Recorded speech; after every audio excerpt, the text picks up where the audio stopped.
Hello friends, tally prime की series में आपका स्वागत है। पिछले सेशन में हमने जनरल वाउचर का पहला एग्जांपल देखा था। आइए इसी को हम लोग कंटिन्यू करते हैं और इस सेशन में एक और एग्जांपल देखते हैं जनरल वाउचर से रिलेटेड। जनरल वाउचर में अगली एंट्री जो हम करने वाले हैं फिक्स एसेट से रिलेटेड है। जब भी हम फिक्स एसेट की कोई क्रेडिट परचेज या सेल्स करते हैं तो ऐसी एंट्री को हम जनरल वाउचर के थ्रू प्लेस करते हैं अकाउंट्स में। तो इसके लिए हम जनरल वाउचर का इस्तेमाल करेंगे रिकॉर्ड करने के लिए। यहाँ यदि आप देखें तो 1/5 को मैंने लैपटॉप परचेज किए हैं ऑफिस यूज के लिए, और वो ISST कंप्यूटर से मैंने परचेज किया है 25,000 रुपए के, और वो उधार हैं। तो ये एक जनरल वाउचर की एंट्री है जो मैं कर सकता हूँ। अब यहाँ ध्यान दीजिएगा, हम जो परचेज करते हैं फिक्स एसेट, यानी कि वो एसेट्स जो हम बिजनेस में प्रयोग करने के लिए परचेज कर रहे हैं, तो वो फिक्स एसेट कहलाती हैं। अगर हम गुड्स परचेज करते हैं जो कि हमारे व्यापार का हिस्सा है, जिसमें सेल और परचेज का कार्य रहता है, तो वो हमारी गुड्स कहलाती हैं। तो हम यहाँ पे परचेज अकाउंट यूज नहीं कर रहे इन फिक्स एसेट को परचेज करने के लिए। इसके लिए हम जनरल एंट्री का प्रयोग करने वाले हैं। यहाँ पे हम जो लैपटॉप परचेज करने वाले हैं वो हमारी फिक्स एसेट है, और हम इसे जो है वो फिक्स एसेट के साथ ही मैनेज करने वाले हैं कि फिक्स एसेट के रूप में इसे अकाउंट बनाएंगे। और इसी के साथ हमारे पास जो ISST कंप्यूटर है वो हमारे क्रेडिटर्स हैं। तो ये देखते हैं इस एंट्री को हम किस प्रकार से कर सकते हैं।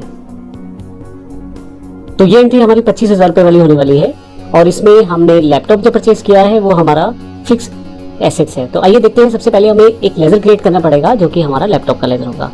तो इसके लिए हम यहाँ से Alt+C प्रेस करते हैं, और यहाँ से मैं यहाँ लैपटॉप अकाउंट यहाँ से क्रिएट कर लेता हूँ। और यहाँ से क्योंकि मेरा फिक्स एसेट है तो यहाँ से फिक्स एसेट सेलेक्ट कर लेता हूँ, और यहाँ कोई भी डिटेल नहीं आने वाली इससे रिलेटेड यहाँ एंटर करते रहते मैं बना लेता हूँ। तो लैपटॉप जो है मैंने 25,000 रुपये के परचेज किए हैं, और किससे परचेज किए हैं मैंने परचेज किया है ISST कंप्यूटर से। तो ऐसे केस पे मुझे एक क्रेडिटर का अकाउंट बनाना पड़ेगा Alt+C से। तो मैंने ISST कंप्यूटर्स के नाम से यहाँ लेजर बनाया है, और जो अंडर रहेगा ये मेरा सन्ड्री क्रेडिटर्स के अंतर्गत रहेगा। अभी maintain balance bill by bill no है, और बाकी बेसिक डिटेल में यहाँ से एंटर कर सकता हूँ। फाइनली एंटर करते हुए नीचे आता हूँ और यस कर देता हूँ। अब अगर आप देखें तो यहाँ मेरे पास 25,000 रुपये की जो क्रेडिट की एंट्री ISST कंप्यूटर के साथ मैंने कर दी है। तो इस तरह से मैंने एक फिक्स एसेट को परचेज किया है उधार में और ISST कंप्यूटर के द्वारा। तो इस तरह की एंट्री करने के लिए हम जनरल वाउचर का इस्तेमाल करते हैं। और फाइनली मैं यहाँ पे नरेशन टाइप कर देता हूँ, एंटर कर देता हूँ, और फाइनली एक्सेप्ट कर देता हूँ। तो आप देखेंगे यहाँ पे ये एंट्री हो गई है। अब अगर मैं यहाँ इसका इफेक्ट देखूँ तो सबसे पहले अगर आप देखें तो मुझे बैलेंस शीट पे जाना है। बैलेंस शीट में यहाँ पे फिक्स एसेट्स हैं, मैं यहाँ एंटर कर देता हूँ फिक्स एसेट को। अगर आप देखें 25,000 रुपये की फिक्स एसेट्स हैं, और लैपटॉप दिखाए जा रहे हैं 25,000 रुपये के, जो मैंने as a fix asset purchase किए हैं। मैं फिर से वापस आता हूँ यहाँ से। अगर आप करंट लाइबिलिटीज में जाएँ तो यहाँ पे अगर आप देखें तो सन्ड्री क्रेडिटर्स में ISST कंप्यूटर्स 25,000 रुपये इनके ड्यू है, क्योंकि मैंने इनसे लैपटॉप्स परचेज किए हैं।